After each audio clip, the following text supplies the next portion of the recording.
ወይም ደግሞ ቅዱስ ቁርባን ጋር እንዳትቀርብ እዛ ደረጃ ምክንያት መሆን የሚችል አይደለም ብዬ ነው ማለት። ግን ወደ ቅዱስ ቁርባኑ በምትሄድበት ሰዓት ላይ ከዛ ቀድማ ዝግጅት ማድረግ ይኖርበታል። ያ የምታደርጋቸውን እነዛ ነገሮች አድርጋ መቼ ሄዳ አትቆርብም አይደለ? ጥፍሮቿ፣ ፀጉሯ፣ ቅንድቧ እነዛ እንደሆነ ሁሉ የፕሮሞሽን ላይ ስትሰራ እንደነበረው በሜካፕ እዛ ሁሉ ሁኔታ ውስጥ ሆና ትሄዳለች ብዬ አላምንም።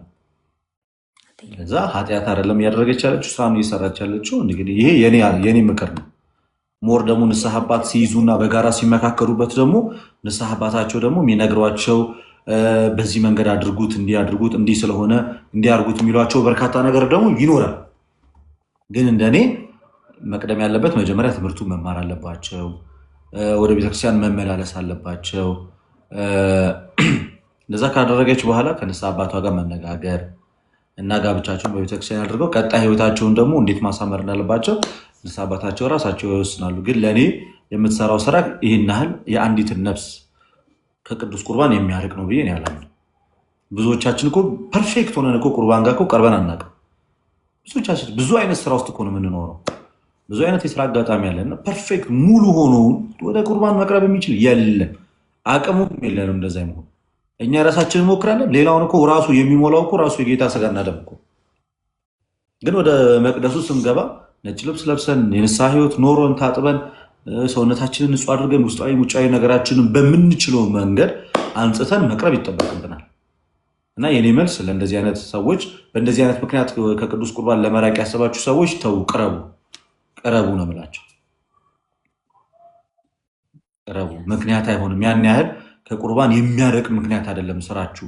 በዚህ ምክንያት ከጌታ ስጋና ደም አትራቁ ነው ብለው ሞር ደግሞ ንስሐ አባታችሁ ጋር እየተመካከራችሁ እንዴት ማካካስ እንዳለባችሁ፣ እንዴት መበርታት እንዳለባችሁ ደግሞ ንስሐ አባታችሁ ደግሞ ሞር ያስተምሯችኋል። ጥሩ ነው። ገባችሁ አሉ ከታች አንቺ ጋር አሉ። ይሄ በጣም በጣም በጣም በጣም በጣም በጣም አስፈላጊ ነው ልደትዬ፣ ይሄ ለወጣቶች ማለት ነው። እንደ ቀላል አይደለም ይህ ምክር። ያሁን ሰጠው በጣም በጣም ነው የሚያስፈልጋቸው። ያልከውን ነገር ቅድመ ዝግጅት በጣም ያስፈልጋል። አዎ እሷም ታውቃለች፣ እሱን ታውቃለች ካለችኝ አንጻር ማለት ነው። በቃ ዳት ማች እሱም የምታገባውን ባሏ በጣም ጎበዝ ነው እዛ ላይ ማለት ወደ ቤተክርስቲያን እና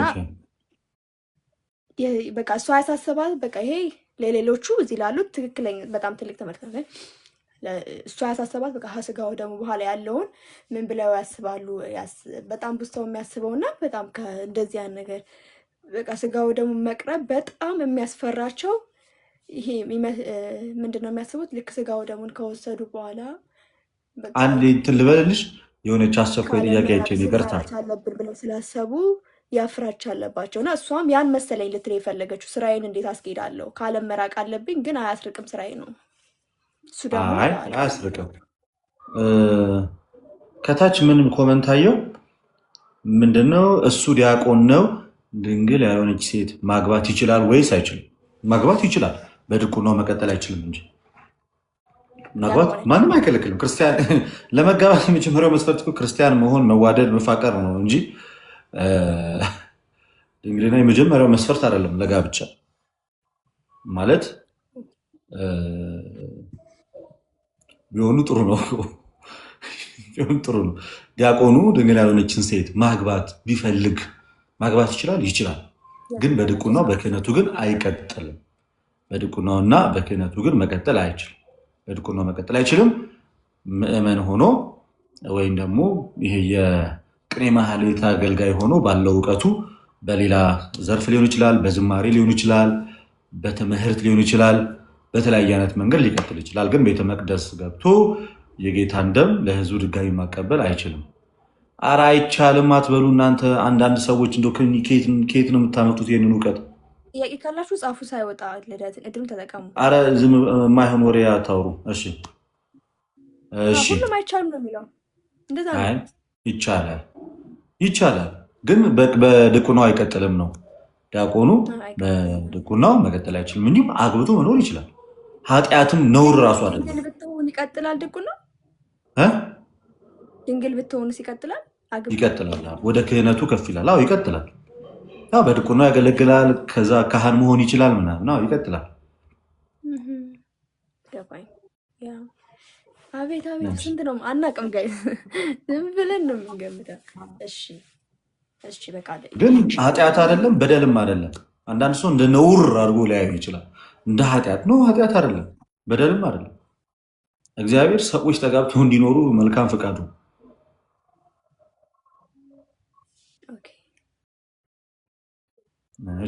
እና የልጅቷም እንዳልኩሽ ነው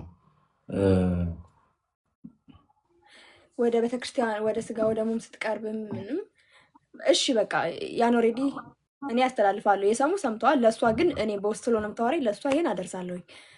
ግን አንድ ሰው ስጋ ወደ ሙም ከወሰደ በኋላ ማድረግ ያለባቸው እቃ መስት በህይወታቸው ውስጥ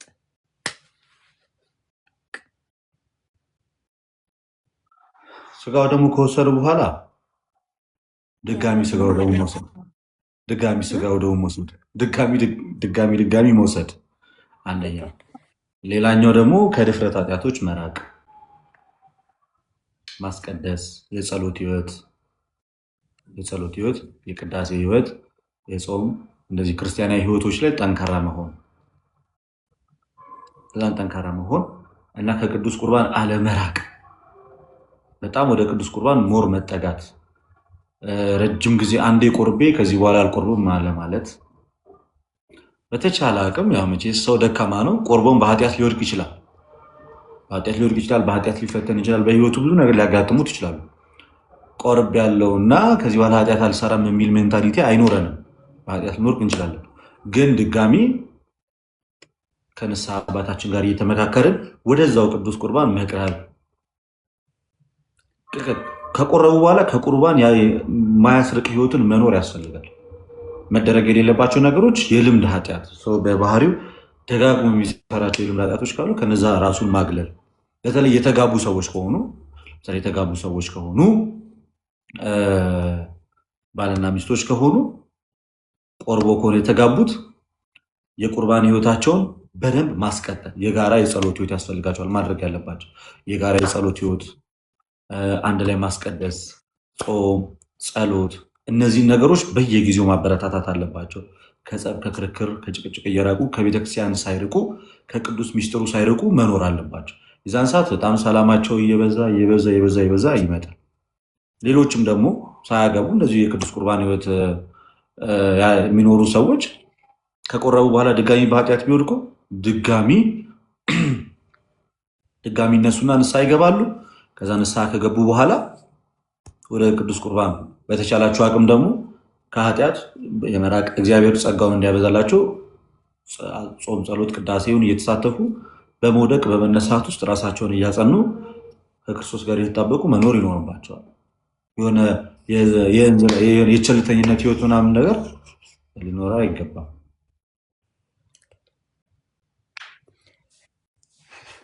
ምንድን ነው ምን ጽፎ በኮሜንት ነው ወይ? እኔ በጣም ደስ ብሎኛል። ለእኔ ራሱ ትምህርት ነው። ልደትዬ ታውቂ የለ ለእኔ ትምህርት ነው። አመሰግናለሁ በጣም ወጣቶችዬ። እንግዲህ ያው መልሱን እዩ። ከኔም የሚያዩት ነገር ስላለ ነው። እሺ ይህን ጥያቄ እንደዚህ አይነት ግዛት ጥያቄ መጣበ ከኔ ተነስተው ነው። ይገባኛል ጥያቄያቸው። ጋይስ እኔ ምሳሌ አትድሩ፣ ግን መልክቱን ስሙ። ማንንም ምሳሌ መሆን አለበት ብዬ አላስብም። በቃ ከንስሐ አባትና ከነሱ ከትላልቅ ወንድሞቻችን ብትማሩ ጥሩ ነው። ይኸው መልሱ ይሄው ነው። በቃ ጨርሻል። የመጨረሻ ኩዌሽን ቆራቢ ነው። በቁርባን ከተጋቡ በኋላ ሩካቤ ስጋ የሚፈጸምባቸው ቀናት ትንሽ ናቸው የሚብሉን ሰዎች አሉ። እሺ ቀጥ አሁን ነው እኮ የገባኝ። ኦኬ አንተ ኢዮብ ግን ኢዮብ ስማ፣ ይኸው 10 ጊዜ ነው የጻፈብኝ። አንብብ ትክክል ነው ወይ አለ ወይ?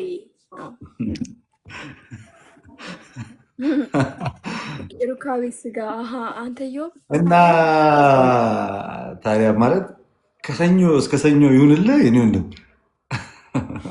ከሰኞ እስከ ሰኞ ጠዋት ማታ ምግብ ነው እንዴ? ለምንድን ነው እኔ እንጃ ምን ለማለት እንደፈለገም አልገባኝ። ማለት ምን ብል ብሎ ብዙ ጊዜ በቤተ ክርስቲያን ሲጋቡ ሩካቤ ወይም ደግሞ ግብረ ስጋ ግንኙነት የመፈጸማቸው ነገር እየቀነሰ ነው የመጣው። ከሚያደርጉባቸው የማያደርጉባቸው ቀኖች ይበዛሉ ነው ጥያቄው። ከሚያደርጉበት ቀን የማያደርጉበት ቀን ይበልጣል። ለምንድነው?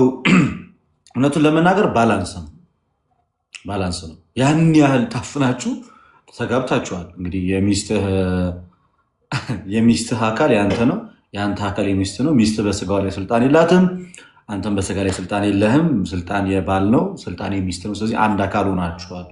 በመጀመሪያ ደረጃ ጋብቻን የፈጸማችሁት ከእንደዚህ አይነት ከዝሙት ጠንቅ ለመራቅ ነው አይደለ? ለብቻው እየተቃጠለ ከሚኖር አግብቶ ኑር ነው ያለ ቅዱስ ጳውሎስ። ስለዚህ ፍቃዱን ለመፈጸም ነው ጋብቻው በራሱ። ስለዚህ ዋናው ዓላማ ይሄ ነው። የተለየ ነገር የለም። ዋነኛው ዓላማ ይሄ ነው። ራስን ከዝሙት መጠበቂያ መንገድ ጋብቻ ነው። ስለዚህ ለቤተ ክርስቲያን ሰዎች ቶሎ እንዲጋቡ የሚመከረው ከዚህ አንጻር ነው። ኦኬ፣ ከተጋቡ በኋላ እነዛ ሰዎች ቀናት መሰለኝ የሚከለከልባቸው አሉ። አሁን ብዙ ጊዜ በ12 በ21 በ29 ሮብ፣ ዓርብ፣ ቅዳሜ፣ እሁድ እነዚህ ሁሉ አይቻሉም ተብሎ ይነገራል። ሁሉም በለው ያው በለው በቃ የለም እኮ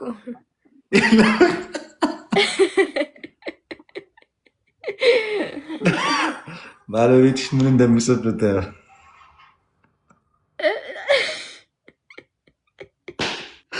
የለም እኮ አለች። አንተ ኦልሞስት የለም በለው እኮ ጠራው እኮ ሁሉንም እንዴ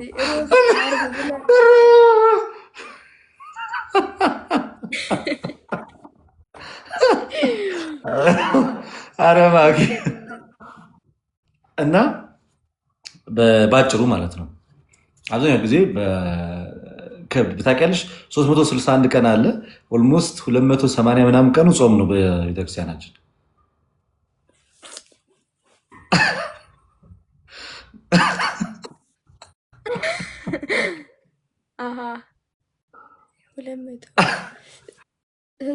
ጾሙ ይበዛል ጋይስ። ከጾሙ ውጭ ያለው ደግሞ ቀናትም አለው። ከጾም ውጭ ሲሆን ደግሞ በአጋጣሚ ስሚ ማይ ጾሙ ተፈታ ምናምን ብለሻል። ለምሳሌ አሁን ጾሙ ይፈታ ሮብ ነው። ጾሙ ተፈታ ብለሽ ስትይ ቀኑም ሮብ ነው። እሱም ይዘለላል። እሺ ብለሽ ስትዘዩ ይሁን ኤኒዌይስ አዳምጡ። የሚጠቅማችሁን አሁን ይችላል እንዳትሉ እዚህ ላይ ላስረዳችሁ። ያው ሌላ ትኩሳት ኮመንት ላስረዳችሁ። ኤኒዌይስ ላስረዳችሁ ባጭሩ ቤተክርስቲያናችን ሰው በአብዛኛው ሞር መንፈሳዊ ነገሩ ላይ ትኩረት እንዲያደርግ የሚመከረው የሚነገረው ሞር መንፈሳዊ ነገሩ ላይ ትኩረት እንዲያደርግ ሞር ስጋውን እንዲጎዳ ነው። ግን በዛው ልክ ደግሞ እስከተጋቡ ድረስ ስጋዊ ፍላጎታቸውን መፈጸም ይችላሉ። ለምሳሌ ባልና ሚስት ስጋዊ ፍላጎት መፈጸም ፈልገው ምናልባት ቀኑ ለምሳሌ እንደተባለው ሮብ ቀን ወይ እንደዚህ 21 እንደዚህ ቢሆንና ያም ወንድ ወይ ባልና ሚስት በጣም በዛ ነገር ውስጥ ፍላጎታቸው ቢጨምር ከማድረግ ይከለከላሉ? አይከለከሉም። ከማድረግ አይከለከሉም። ፈቃዳቸውን ይፈጽማሉ። ግን ራሳቸውን ለካህን ያስመረምራሉ ነው ከዛ በኋላ እና አብዛኛው ጊዜ በጾም ወቅት ሞር ስጋቸው እንግዲህ ትልቁ የቤተክርስቲያን ተልእኮ ሰዎች ስጋዊ ነገራቸውን እየረሱ በመንፈሳዊ ሕይወታቸው እንዲያድጉ አይደለም ይመከራል። በአብዛኛው ወደዛ ትኩረት እንዲያደርጉ ነው። ግን እስከተጋቡ ድረስ ባልና ሚስቶች ናቸው። መከላከል ደግሞ አይችሉም። ሐዋርያ ጳውሎስ እንደተናገረ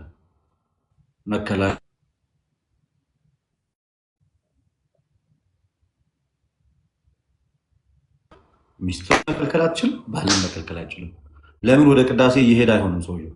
ቀዳሽ ቄስ ሆኖ እንኳን ቢሆን ባሏ በዛ ነገር ውስጡ በጣም ቢፈተንና ቢፈልግ ሚስቱ መከልከል አትችልም። ተመልሶ መጀመሪያ የሚስቱን ፈቃድ መፈጸም አለበት።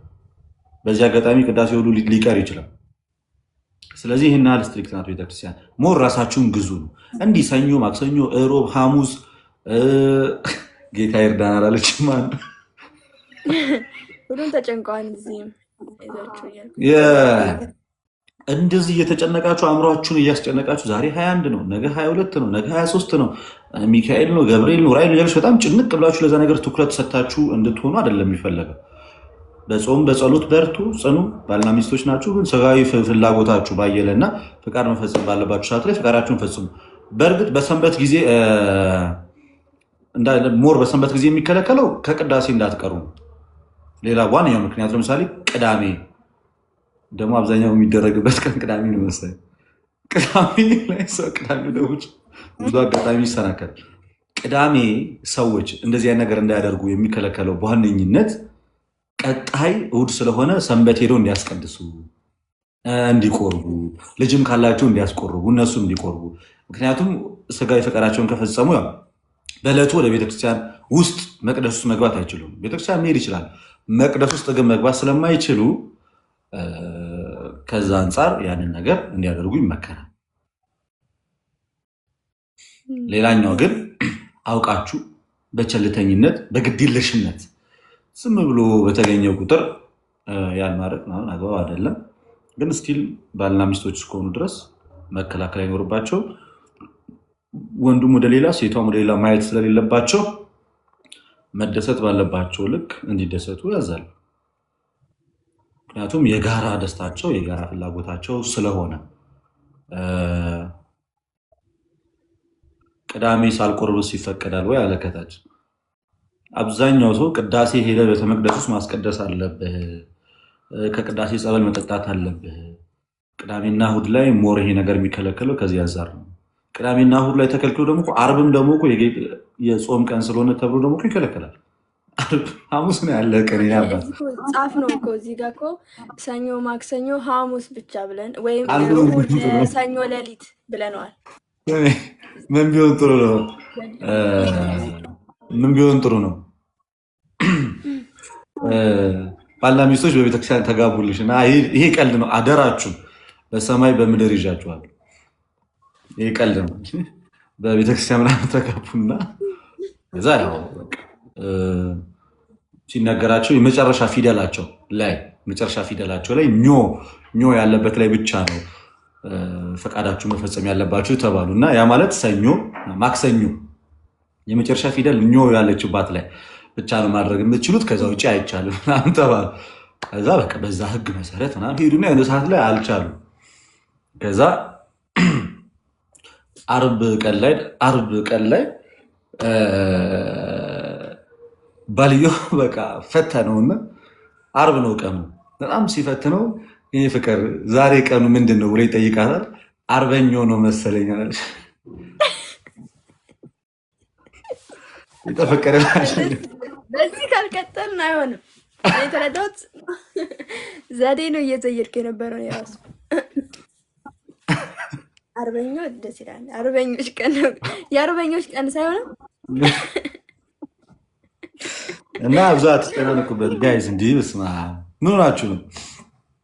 ብዙ አትጨናነቁ። ሞር ወደ ጸሎቱ ትኩረት አድርጉ። እዛ ጋር ትኩረት ስናደርግ እኮ በቃ ዋናው ኢንቴንሽኑ በቃ ጾም ጸሎት የሚለው እናስባለን። የቻልነውን እንጥራለን ጋይስ፣ የቻልነው እስከ ጥግ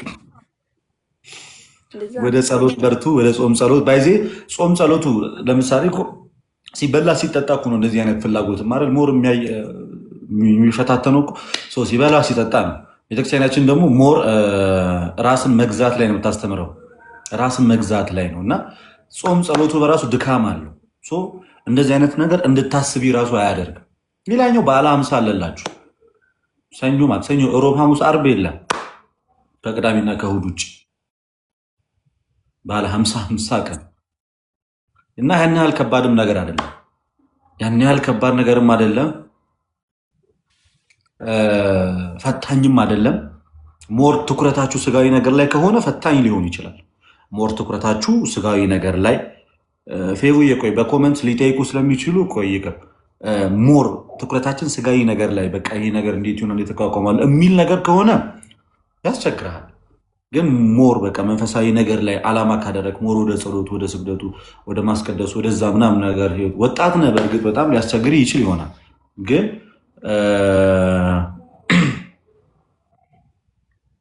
ቤተክርስቲያን ሰማያዊ ሙሽራ ስለሆነ የምታደርጋችሁ በሳምንት ውስጥ 2 ጊዜ እንኳን ስጋዊ ፈቃድ ብትፈጽሙ በጣም በቂ ነው።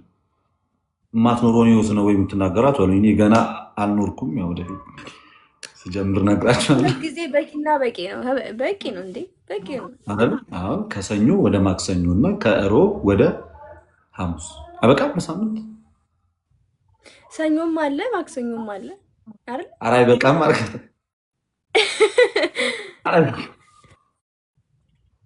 በባለ 50 አዎ ሰኞ አለ ጋይ ሰኞ አለ። እና ደግሞ ውለዱ። ኦርቶዶክሳውያን የተጋባችሁ ሰዎች ውለዱ። ብዙ መከላከያ ተጠቀሙ። ውለዱ። ብዙ ቁጥራችሁ ይብዛ። እዮብታው ለነስ ውለዱ። ሰኞ፣ ማክሰኞ፣ ሐሙስ ይሄው 3 ቀን አደረገላችሁ። ከእሑድ ወደ ሰኞ ይቻላል። በነገራችን ላይ ከእሑድ ወደ ሰኞ ከ9 ሰዓት በኋላ እንዴ 4 ሆነ። በቃ እንዴ በቂ ነው። ይማ ልትሞቱ ነው እንዴ?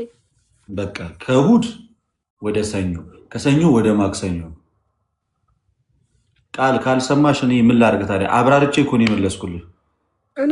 ቃል እኔ ቤት ነኝ። በኋላ እኔ በደንብ እንትኑን ነው እኮ ነው ይሄ። ቅድም ዲያቆን ማግባት ይችላል ወይ ድንግል ያልሆነች ሴት? አዎ በማግባት ደረጃ ማግባት ይችላል።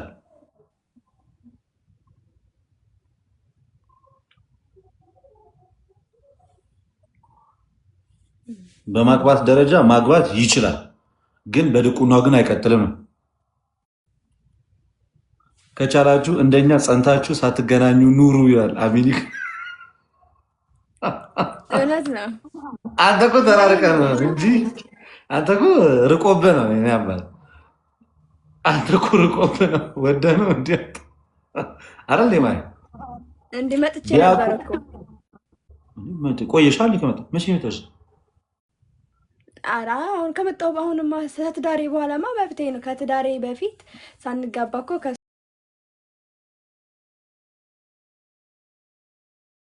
እኮ ቆየት ብያለሁ እኮ 20 ቀን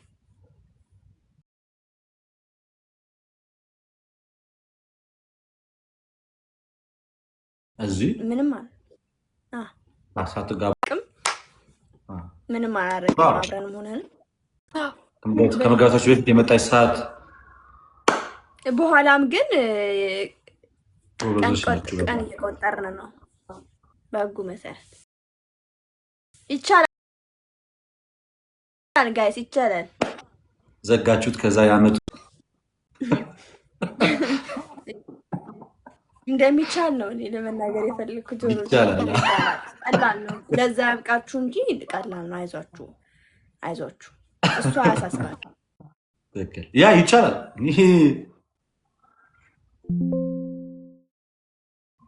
አዎ ይቻላል። ይሄን እዮብ እኔ እመልስላለሁ። ይሄ ከሁለት አንዱ ድንግል ቢሆኑ ስርዓቱ ላይ የተክሊል ንባብ ወይስ የመሐሳባን ንባብ የሚደረገው? ወይ ሌላ ነው እንዴ?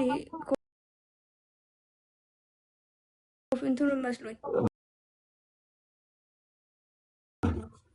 አይዟችሁ ስትይ ምን ለማለት ፈልገሽ ነው? አይዟችሁ ስል የማይሆን የለም፣ ይቻላል። የማይቻል የለም፣ ይቻላል ማለት ነው።